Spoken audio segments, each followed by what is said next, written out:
अस्सलाम वालेकुम dear students, ये आपका lecture number 6 linear algebra math 209। इसके स्टार्ट में देखें यहाँ पे असाइनमेंट नंबर 2 है। ये ग्रेड असाइनमेंट नहीं है, इसको प्रॉब्लम सेट 2 भी कह सकते हैं, लेकिन ये क्वेश्चंस करने बहुत ज़रूरी हैं अगर आपने हर लिहाज से कोर्स को समझना है, अच्छा ग्रेड लेना है, ग्रेडेड असाइनमेंट को भी समझ के करना है और फाइनली आपने फिर फाइनल एग्जाम भी देना है। तो ये इन असाइनमेंट्स को भी उस तरह ही सीरियसली लेना है, समझ लीजिए पूरा लेक्चर है। थोड़ा बहुत मैं आपको बता देता हूँ और आसानी के लिए देखें मैंने कितनी बड़ी सहूलत आपको दी हुई है। जो स्टूडेंट्स डायरेक्टली मुझसे पढ़ रहे हैं कि ये इनका तो सॉल्यूशन भी आपके पास है, लेकिन मैं यही कहता हूँ कि अब जिम्मेदारी के लिहाज से आपने इसको करना है।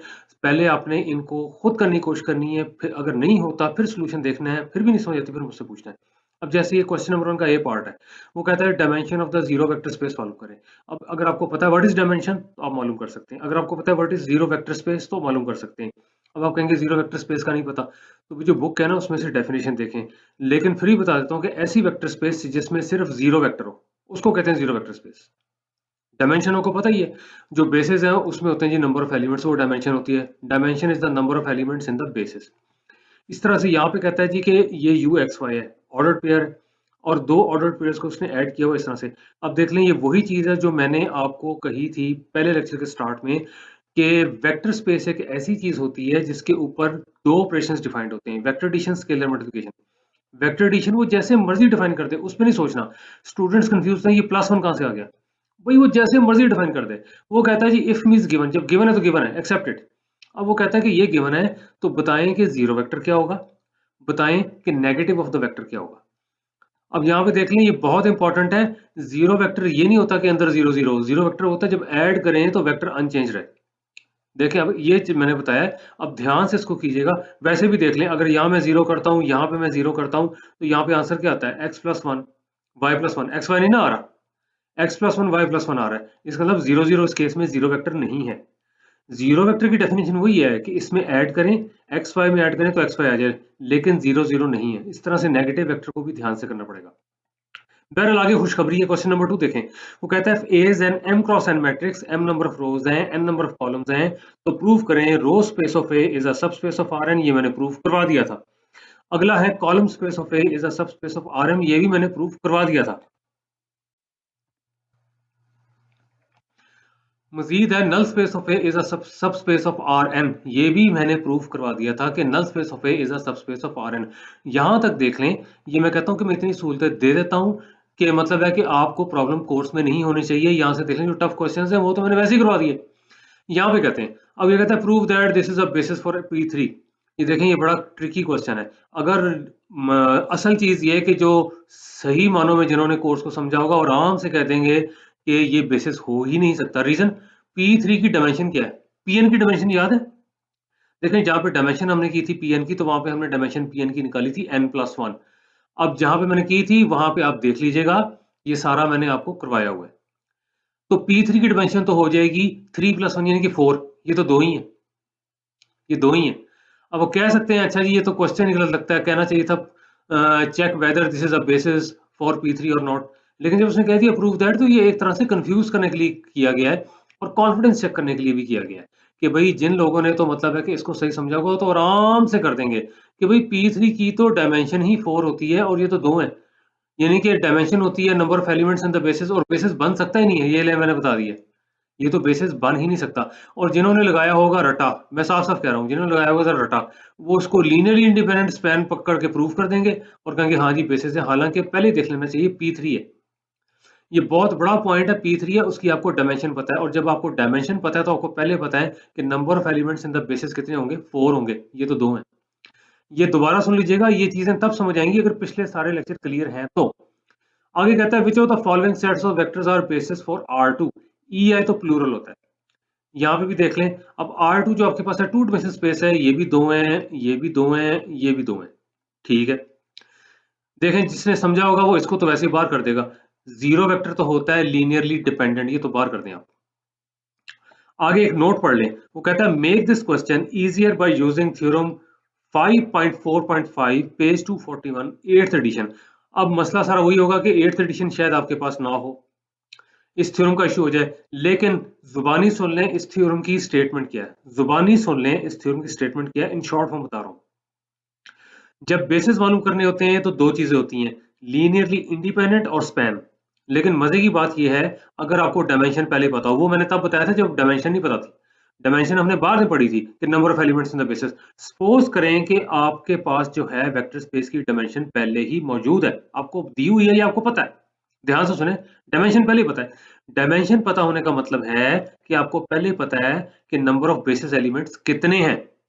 ठीक है ना, पहले ही पता है। अब ध्यान से सुने, अगर डायमेंशन पता है, सपोज करें डायमेंशन, वैसे मैं कह रहा हूँ, चलें इसी केस में ले लेते हैं, इसकी 2 है ना, डायमेंशन 2 है, तो देख लें जो आपके पास सेट है जिसको आपने बेसिस चेक करना है, उसमें कितने एलिमेंट्स हैं? 2 हैं, 1 2 1 2 1 2। ये तो बात बन गई क्योंकि 2 है।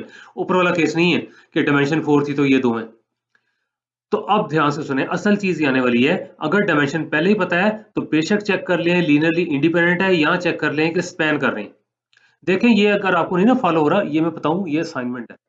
असाइनमेंट स्टूडेंट्स के लिए होती है, टीचरों के लिए नहीं होती, फिर भी मैं हिंट्स दे रहा हूँ। ये आपने खुद अपना दिमाग इस्तेमाल करके कॉन्सेप्ट्स को क्लियर करके समझ के करनी है। बेसिस चेक करने के लिए दोनों कंडीशंस होती हैं, यानी कि लीनियरली इंडिपेंडेंस भी चेक करनी होती है, स्पैनिंग भी। लेकिन अगर डायमेंशन पहले ही पता हो तो दोनों में से एक कंडीशन चेक कर लें, या लीनियरली इंडिपेंडेंस चेक कर लें या स्पैन चेक कर लें। तो यहाँ पे देख लें, अब ये सिर्फ दो वेक्टर्स हैं और आपने क्या पढ़ा था, एक सेट जिसमें दो या दो से ज्यादा हो वो कब होता है लीनियरली इंडिपेंडेंट, वो कब होता है लीनियरली डिपेंडेंट, कब होता है? फिर सुन लें, हमने वो रूल पढ़ा था ना कि एक सेट है जिसमें दो एलिमेंट्स हैं या ज्यादा हैं तो वो लीनियरली डिपेंडेंट कब होता है? जब एक एलिमेंट कम से कम बाकियों का लीनियर कॉम्बिनेशन बन जाए। ये देखें, पिछले सारे लेक्चर रिवाइज हो रहे हैं। और अगर कोई भी एलिमेंट बाकियों का लीनियर कॉम्बिनेशन नहीं बनता तो वो हो जाता है इंडिपेंडेंट। तो दो में कैसे चेक कर सकते हैं? एलिमेंट्स ही दो हैं, तो फिर कैसे मैं चेक करूं कि ये वाला जो है ये इसका मतलब लीनियर कॉम्बिनेशन या ये वाला इसका लीनियर कॉम्बिनेशन? तो दो ही वेक्टर्स हैं, मैं कहता हूं पहला दूसरे का कॉम्बिनेशन है कि नहीं। तो ध्यान से सुने, सिंपल है, मुश्किल नहीं है, वो आ जाएगा। Let v1 is equal to C times v2। Let v1 is equal to C times v2, अगर तो c निकलता है। इन शॉर्ट मतलब है कि अगर दो वेक्टर्स हों, अगर दोनों एक दूसरे के मल्टीपल हों, ध्यान से सुने, अगर दोनों एक दूसरे के मल्टीपल हैं तो वो क्या होंगे? Linearly dependent. अगर मल्टीपल नहीं है तो हो जाएगी लीनियरली इंडिपेंडेंट। तो ये देख लें, ये दोनों एक दूसरे के मल्टीपल नहीं है, नहीं है मल्टीपल, तो ये हो जाएंगे लीनियरली इंडिपेंडेंट। और मैंने कहा था डायमेंशन पहले ही पता है 2, ये भी 2 है, तो ये बेसिस बन गया। ये देखें, ये लेक्चर अगर आपको नहीं ना फॉलो हो रहा होगा, मैं कहूंगा बार बार सुने, क्योंकि असाइनमेंट के लिए हिंट्स दे रहा हूं। इसी तरह ये दोनों एक दूसरे के क्या है? मल्टीपल नहीं है। जब मल्टीपल नहीं है ना, तो ये भी हो गया लीनियरली इंडिपेंडेंट सेट और ये भी बन गया बेसिस। स्पैन चेक करने की जरूरत नहीं है, मैंने कहा था अगर डायमेंशन आपको पहले पता है तो या लीनियरली इंडिपेंडेंस चेक कर लें या स्पैन, वो इस थ्योरम से आ रहा है। अब रह गया ये वाला। अब कहेंगे जी कि मल्टीपल तो ये नहीं भाई, ये मल्टीपल है, अगर दूसरे वेक्टर को जीरो से मल्टीप्लाई करें तो ये पहला वाला आ जाता है। वैसे भी जीरो वेक्टर होता ही डिपेंडेंट है, ये सेट तो कभी भी इंडिपेंडेंट हो ही नहीं सकता, क्योंकि इसमें जीरो वेक्टर है और वो सेट हमेशा डिपेंडेंट होता है जिसमें जीरो वेक्टर हो। तो ये वाला बेसिस नहीं बनता, पहले दो बनते हैं। तो ये ले मैंने कर दिया है, लेकिन फिर भी इसको सुन लीजिएगा और ध्यान से कीजिएगा। अब वो कह रहा है using the above mentioned theorem do question number, ये फलाना फलाना, ये पेज 244 है, 8th एडिशन। हाँ, जो मेरे डायरेक्ट स्टूडेंट्स हैं, अगर उनको इशू होता है तो मैं कोशिश करूंगा कि इनकी सबकी स्नैपशॉट्स आपको भेज दूं, ठीक है? इन सबकी स्नैपशॉट्स आपको भेज दूं। और इस चीज का ध्यान रखिएगा, इस वक्त आप कर रहे होंगे ग्रेडेड असाइनमेंट, लेकिन इन क्वेश्चंस को भी टाइमली कर लीजिएगा, छोड़िएगा मत, डिले मत कीजिएगा, ताकि कोर्स स्मूथली आपका चलता रहे।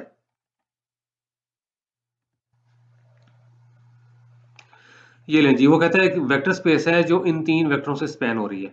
वो कहता है कि शो करें कि ये आपके पास बेसिस नहीं है। ये लें, इसने पहले बात कर दी है, बेसिस नहीं है, आंसर दे दिया उसने। और फिर कहता है अगर नहीं है तो बेसिस मालूम करें। इसका मैं फिलहाल कोई हिंट नहीं दे रहा। और ये है जी क्वेश्चन नंबर 5, ये इसका ताल्लुक डायमेंशन से, ये वहां से देख लीजिएगा। क्वेश्चन नंबर 6 देखें, ये आपने एग्जाम्पल के तौर पे किया था, लेकिन यहाँ पे मैंने प्रूफ पूछा है। वही मैं कहता हूँ कोर्स ऐसा ऐसा ही समझ आता है। प्रूफ क्या पूछा है? वो है if S is a set such that one of the vectors in S is a linear combination of the others. तो प्रूफ करेंगे सेट लीनियरली डिपेंडेंट है। आपने पहले एग्जाम्पल से किया था ना, अब जनरल तौर पे इफ का मतलब है गिवन, यानी कि एक वेक्टर है और वो बाकियों का लीनियर कॉम्बिनेशन है। तो प्रूव करना है कि सेट जो आपके पास है लीनियरली डिपेंडेंट है, ताकि ये आपको क्लियर हो। और मैं फिर वही बात करूंगा कि आपके पास सॉल्यूशन मौजूद है, लेकिन मेहरबानी करके डायरेक्ट उसको मत देखिएगा, थ्योरी को समझ लीजिएगा, ट्राई कीजिएगा, फंस जाता है फिर सॉल्यूशन देखिएगा, फिर मसला होता है मुझसे पूछ लीजिएगा। आगे वो कहता है रिवीजन कंटिन्यू। देखिए आगे क्या रिवाइज कराया जा रहा है।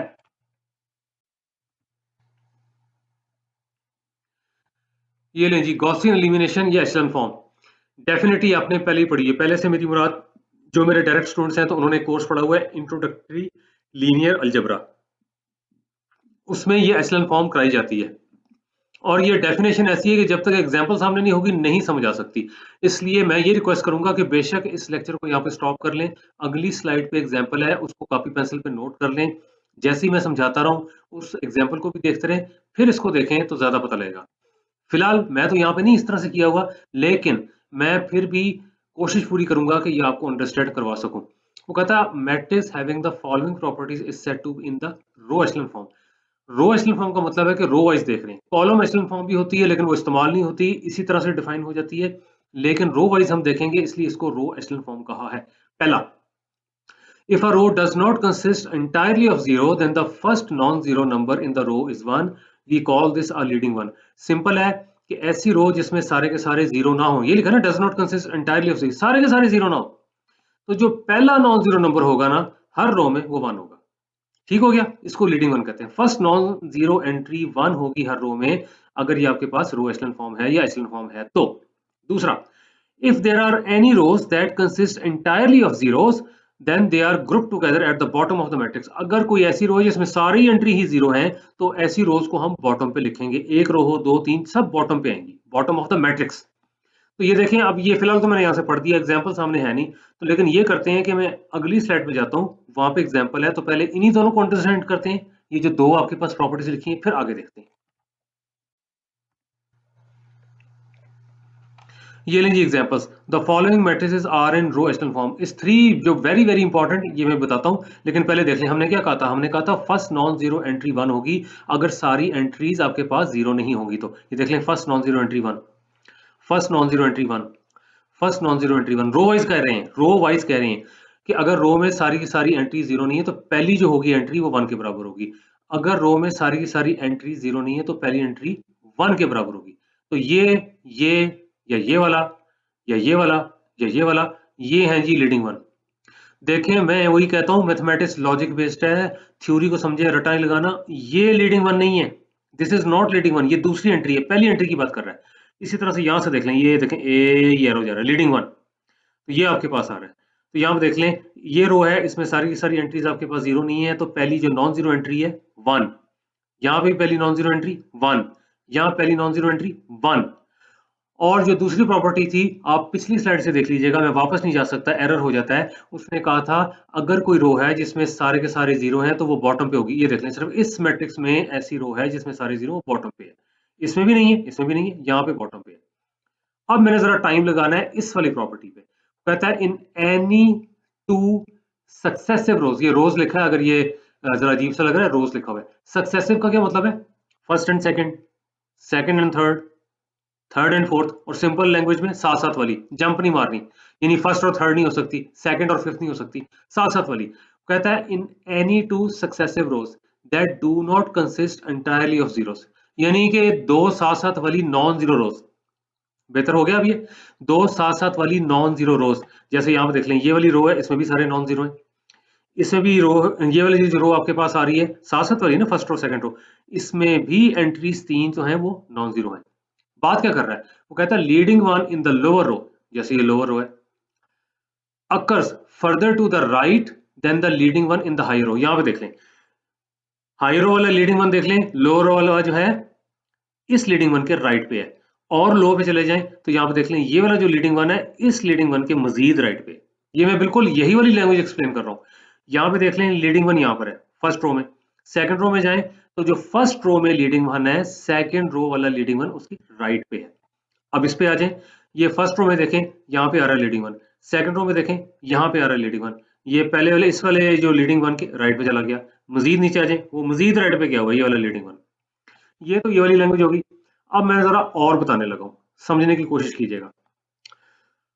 कहना वो चाहता है अगर फर्स्ट रो में लीडिंग वन सपोज करें फर्स्ट कॉलम में है, ध्यान से सुने, अगर फर्स्ट रो में लीडिंग वन फर्स्ट कॉलम में है तो सेकंड रो में कम से कम सेकंड कॉलम में होना चाहिए, थर्ड रो में कम से कम थर्ड कॉलम में होना चाहिए। वही वाली बात है कि राइट को जा रहा है। इस तरह यहाँ पे देख लें, अगर लीडिंग वन आपके पास फर्स्ट रो में फर्स्ट कॉलम में है तो सेकंड रो में कम से कम सेकंड कॉलम में होना चाहिए, आगे भी जा सकता है। यहाँ पे देखें, यहाँ पे आपके पास फर्स्ट रो है, लीडिंग वन जो है सेकंड कॉलम में है, तो आपके पास जो सेकंड रो है उसमें लीडिंग वन कहां पर आ रहा है? थर्ड कॉलम में। इस तरह जो थर्ड रो उसमें लीडिंग वन कहां पर आ रहा है? फिफ्थ कॉलम में। आगे जा रहा है ना, ये चीज है। इससे भी आसान कर लेते हैं, इससे भी आसान कर लेते हैं, मजीद ध्यान से सुनिएगा। कहने का मतलब है जो लीडिंग वन होता है उसके नीचे जीरो होते हैं, उसके नीचे जीरो होते हैं और उसके बैक पे भी जीरो होते हैं। ये वाला जो लीडिंग वन है इसके बैक पे कुछ है नहीं, छोड़ दें, उसके नीचे जीरो है। इस लीडिंग वन के नीचे जीरो है, इसके नीचे कुछ नहीं, छोड़ दें, और बैक पे भी जीरो है। जो लीडिंग वन होता है उसके नीचे जीरो होते हैं, जो लीडिंग वन होता है उसके नीचे जीरो होते हैं, उसकी बैक पे भी जीरो होते हैं। इसकी बैक पे कुछ नहीं है, छोड़ दें, नीचे तो है ना वो जीरो है। ये वाला देख लें, इसकी बैक पे जीरो है, नीचे भी जीरो है। इस तरह ये वाला लीडिंग वन है, इसकी बैक पे भी जीरो है, नीचे भी जीरो है। ये वाला लीडिंग वन है, इसकी बैक पे जीरो है, नीचे भी जीरो है। ये वाला लीडिंग वन है, इसकी बैक पे जीरो है। अब उम्मीद है कि ये वाली आपको प्रॉपर्टी समझ आ गई होगी, पता लग गया होगा रो एचेलॉन फॉर्म क्या है या एचेलॉन फॉर्म क्या है। ना पता लगे दोबारा सुन लीजिएगा।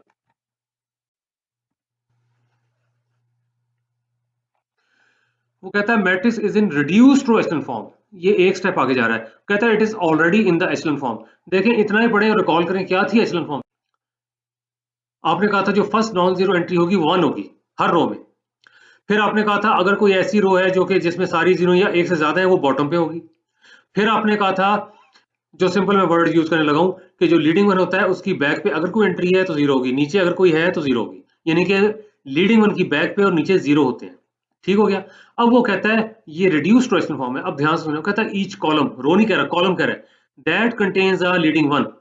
ऐसा कॉलम जिसमें लीडिंग वन हो, जैसे ये देखें, ये फर्स्ट कॉलम है इसमें लीडिंग वन है, ये सेकंड कॉलम इसमें भी लीडिंग वन आ रहा है, ये भी लीडिंग वन आ रहा है। यहाँ पे देखें ये first non zero entry one, ये लीडिंग वन है, ये लीडिंग वन है, ये लीडिंग वन नहीं है। कहता है ऐसा column that contains the leading one has zeros everywhere else. Column की बात कर रहा है। वो कहता है examples, the following matrices are in reduced to echelon form. पहले देखें क्या ये एचेलॉन फॉर्म है। First non zero entry one, first non zero entry one, first non zero entry one. अब यहाँ पे देख लें, जो लीडिंग वन है उसके नीचे जीरो, उसके नीचे जीरो, उसके पीछे जीरो, उसके पीछे जीरो। अब क्या ये रिड्यूस्ड टू एचेलॉन फॉर्म है? उसने कहा था कि ऐसा कॉलम जिसमें लीडिंग वन होगा उसके बाकी जीरो होंगे। ये है जी कॉलम जिसमें लीडिंग वन है बाकी जीरो है। ये कॉलम है जिसमें लीडिंग वन है बाकी जीरो है। ये कॉलम है जिसमें लीडिंग वन है बाकी जीरो है। ठीक हो गया। अब इस पे आ जाए, यहां पे देख लें, फर्स्ट नॉन जीरो एंट्री आपके पास आ रही है वन, इसके बैक पे जीरो है, इसके नीचे जीरो है। फर्स्ट नॉन जीरो एंट्री आ रही है वन, इसके बैक पे जीरो है, इसके नीचे जीरो है। ये दो रोज जो है ये तो जीरो रोज थी, यानी मैं कि इसमें सारी एंट्री थी जीरो थी, वो नीचे लिखी हुई है। अब देखना है क्या ये रिड्यूस्ड टू एचेलॉन फॉर्म है या नहीं है। एचेलॉन फॉर्म तो मैंने बता दी है। एचेलॉन फॉर्म इसलिए है कि जो फर्स्ट नॉन जीरो एंट्री है वन है, और ये जो लीडिंग वन है इसके बैक पे भी जीरो है, इसके नीचे जीरो है, इसके बैक पे भी जीरो है, इसके नीचे भी जीरो है। अब यहां पे देख लें, ये चीज आपके पास आ रही है कि क्या ये रिड्यूस्ड रो एचेलॉन फॉर्म बनती है या नहीं बनती। उसमें अब यही है कि जिस कॉलम में लीडिंग बनाएगा उसमें बाकी जीरो होंगे, ये ठीक है। जिस कॉलम में लीडिंग बनाएगा उसमें बाकी जीरो होंगे, नीचे तो हमने कहा था इसके ऊपर भी जीरो है, तो ये भी रिड्यूस्ड रो एचेलॉन फॉर्म बन जाती है। ठीक हो गया, उम्मीद है पता लग गया होगा। और मैं एक ही बात कहता हूं, दोबारा सुन लीजिएगा अगर ना पता लगा हो तो।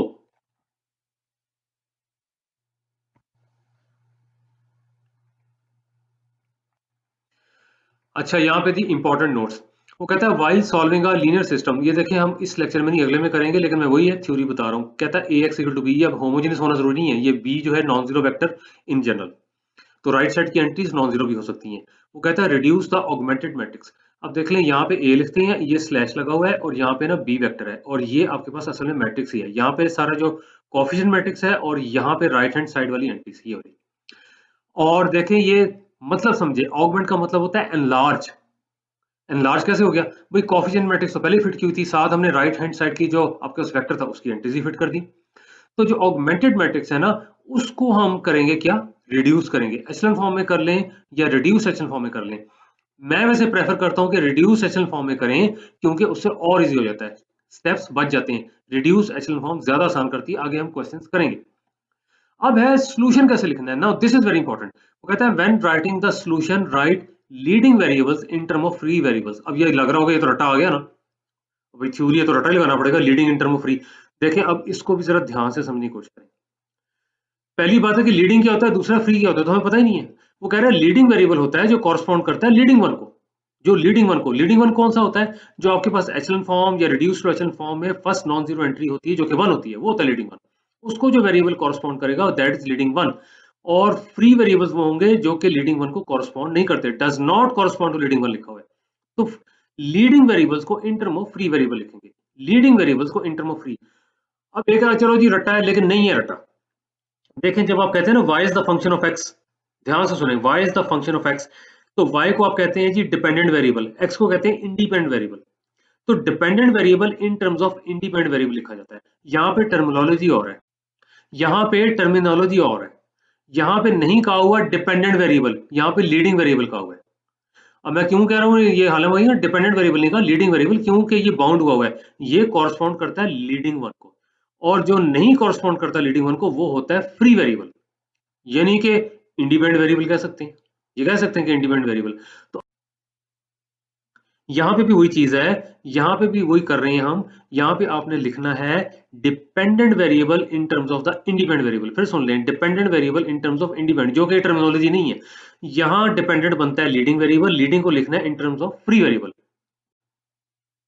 तो बस जिस तरह से इन शॉर्ट ये है, जिस तरह से आप कहते हैं कि y is the function of s, y आपके पास डिपेंडेंट वेरिएबल था, x इंडिपेंडेंट था, उसी तरह से अब यहाँ पे देख लें, अब इंडिपेंडेंट का चक्कर नहीं है, अब आपके पास है फ्री वेरिएबल, फ्री वेरिएबल, ठीक है जी।